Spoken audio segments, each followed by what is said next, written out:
aruur diyaar buu may sababtoo jirkeyga shaqaaba ku socoto man waxaan qabaa nin weyn marka guursanaysid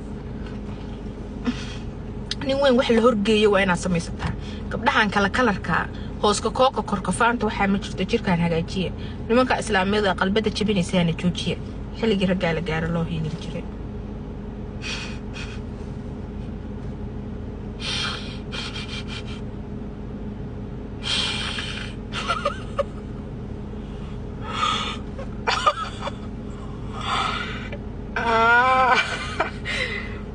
يا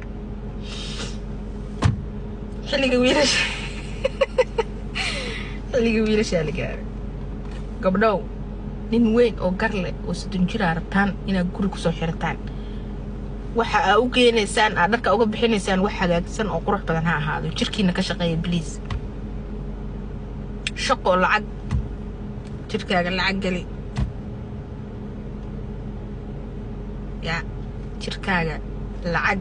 gali ka shaqeey